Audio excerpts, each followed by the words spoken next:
Efectivamente, Philip, vamos a revisar al detalle, pero esta vez con un especialista, Luis Benavente, director gerente de Vox Populi. Al detalle, ¿no? La caída de Pedro Castillo a 42.6%, mientras que Keiko Fujimori sube a 41.7% en un tercer simulacro. Recordemos que en no más de 2 semanas había una distancia de aproximadamente 5 puntos. ¿Qué pasó? ¿Qué factores generaron que Keiko Fujimori pueda avanzar, ¿no? Y estar cada vez más cerca de Pedro Castillo?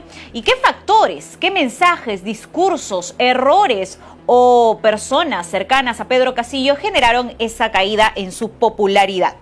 A ver, Luis, bienvenido a PBO. Buenos días, Judith. Creo que es muy claro, ¿no? En primer lugar, diría que los cambios no son muy grandes como parecen, dado que las circunstancias hacen que la distancia entre los candidatos sea muy pequeña. Estos cambios tan pequeños, casi imperceptibles, da una, entre comillas, ilusión óptica de un cambio muy significativo, que lo es en términos que puede cambiar el curso de la elección, de lo que todos teníamos como una certeza hasta hace una semana, y dado que hace una semana Keiko se había estancado y Castillo en realidad también, ¿no? Pero al no continuar la subida de Keiko, se pensaba que Castillo seguía siendo el favorito, y la reacción inmediata de los mercados, ¿no? Sube el dólar, cae la bolsa de valores, etcétera, ¿no? Incluso se agregó una caída del riesgo país, una subida del riesgo país en el exterior, en fin, ¿no? Ahora, ¿qué ha pasado? A ver, Keiko ha subido un punto y unas décimas, en realidad un porcentaje bastante pequeño que está dentro del margen de error. Y Castillo ha bajado más o menos 2,5 puntos, ¿no? Que también está casi dentro del margen de error. A ver, ¿por qué no recupera esa pequeña subida Keiko?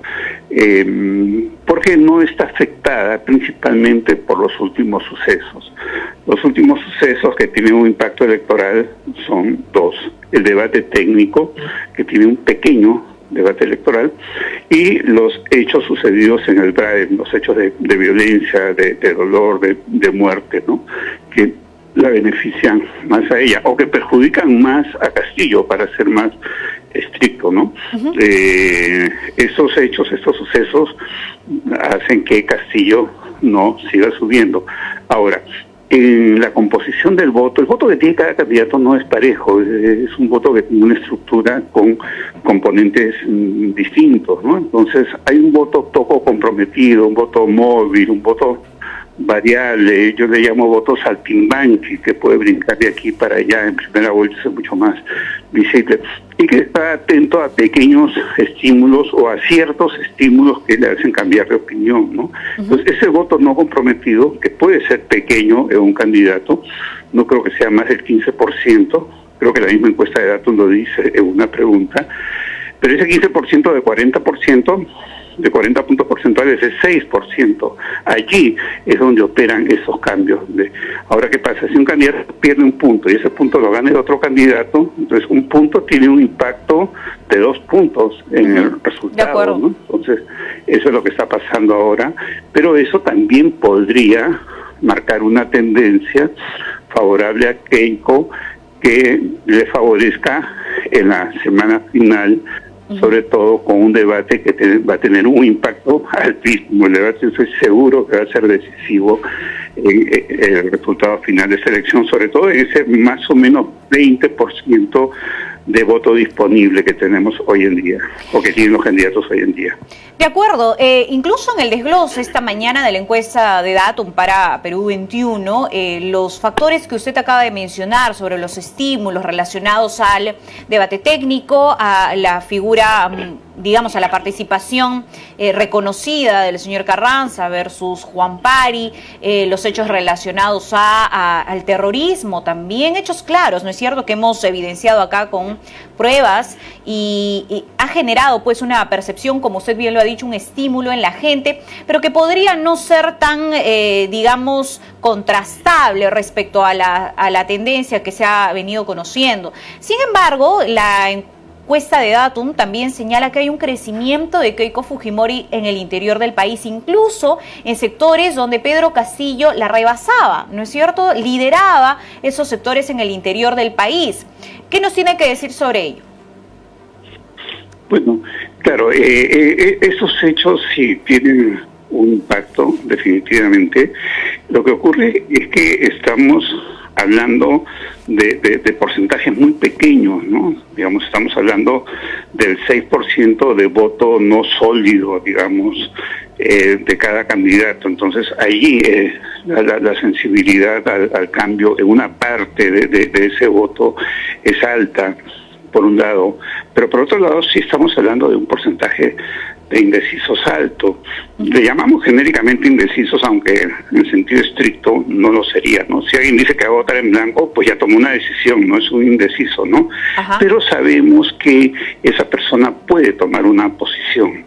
Y una circunstancia extrema de polarización, y esta es la elección más polarizada que ha habido en los últimos 30, 40 años en el país, ¿no? Que han sido bastante polarizadas ya, te lleva a tomar una posición o induce, hace que la mayoría tome una posición. Entonces ese voto en blanco, ese voto nulo puede tomar una posición, y ese voto móvil, ese voto saltimbanqui puede modificarse, ¿no?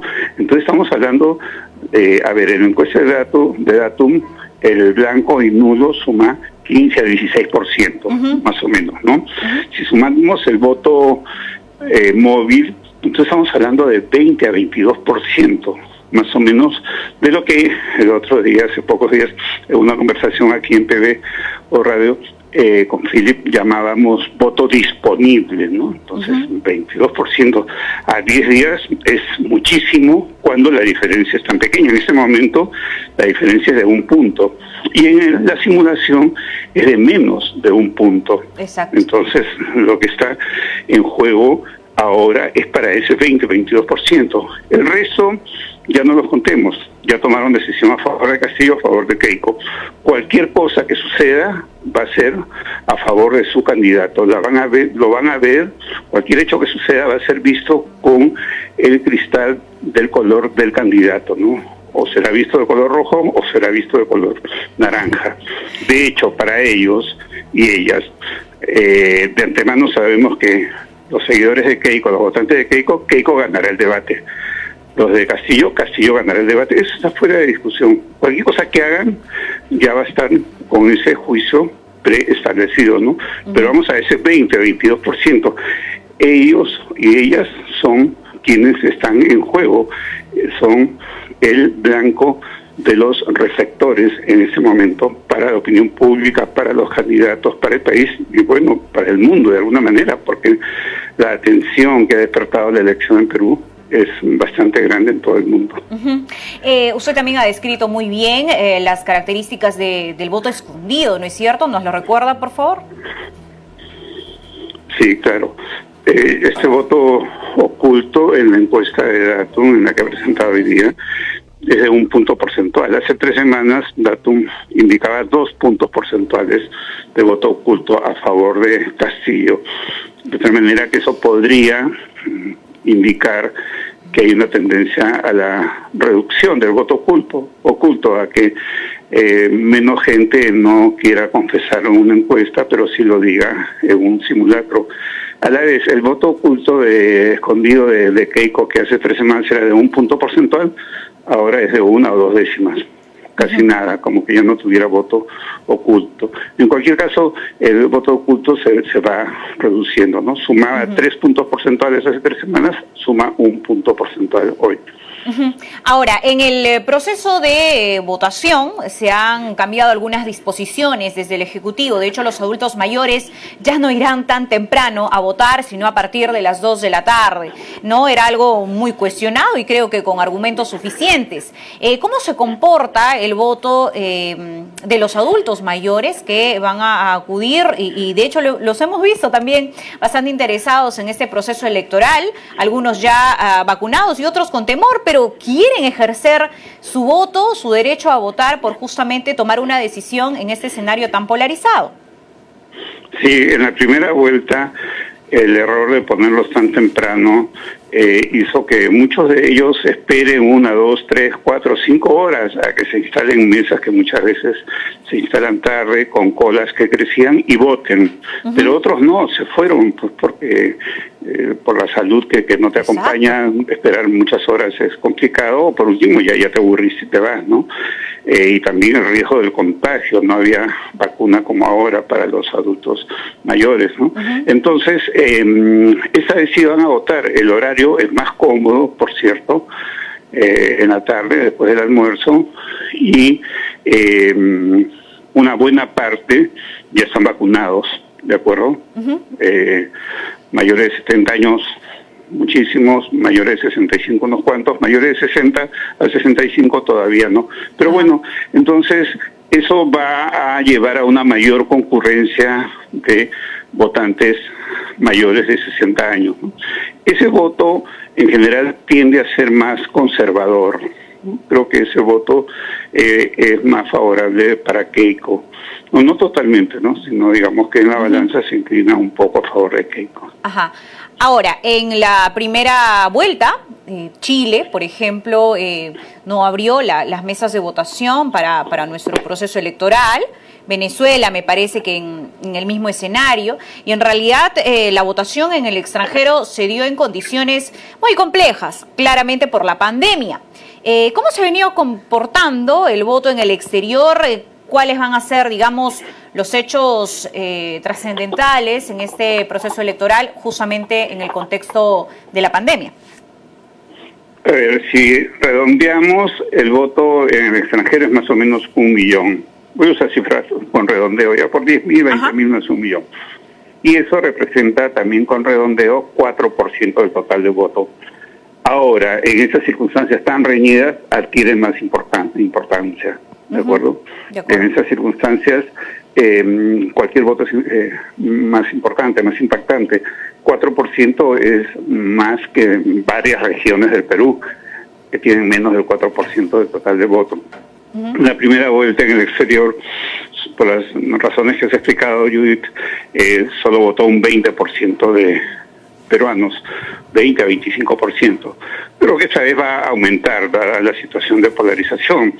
En ese momento no se pensaba que se iba a dar una segunda vuelta con esta polarización, ¿no? Si lo hubieran sabido, eso hubiera sido un motivador de voto. De tal manera que la polarización en el exterior también es un motivador de voto. Pero hay aspectos que no motivan. Si no votas, pues no tienes un holograma en tu DNI, no pasa nada. De acuerdo. Porque estás en el exterior, ¿no? Entonces, uno. Y dos, que a veces las distancias son muy largas. Acá tienes la facilidad que te ponen en tu distrito. Acá local de votación, claro. En el exterior es distante, ¿no? Ahora, creo que va a haber mayor concurrencia. ¿Y cómo es ese voto? A ver, en Norteamérica es un voto más derechista, es un voto que va para Keiko. Europa es un voto más izquierdista, ¿no? Sobre todo Francia particularmente. Entonces el voto se va repartiendo. Mucho mayor peso hay en América. En América hay 2/3 de los votantes en el exterior y un poco más de la mitad están en Estados Unidos. El resto está en Chile, Argentina y otros países de Centro y Sudamérica. Creo que en general la balanza va a ser un poquito favorable a Keiko Fujimori en el exterior, ¿no? De acuerdo. Muchísimas gracias, señor Benavente, por su aporte, por el análisis de esta última encuesta de Datum publicada para Perú 21. Bien, a esa hora de la mañana... Gracias por la invitación, Judith. Gracias. Buenos días. Arranca tu día con el magazine más dinámico del Perú. Noticias, entrevistas, efemérides, política, espectáculos y todos los deportes, las eliminatorias al Mundial, la Liga 1 y la Champions. De lunes a sábado de 6 a 10 de la mañana por Willax Televisión y por TVO Radio 91.9 FM, la radio con fe. Los astros te serán propicios en TVO. Por Facebook, Twitter y YouTube. Suscríbete y activa las notificaciones. A veces es difícil elegir qué mascota tener. Gato. Perro. Gato. Pero para elegir tu lote... Facilote. Obvio. Porque comprar tu lote es facilote. Elige cómo. Ingresa a terreno.pe o llámanos al 616-9009. Centenario.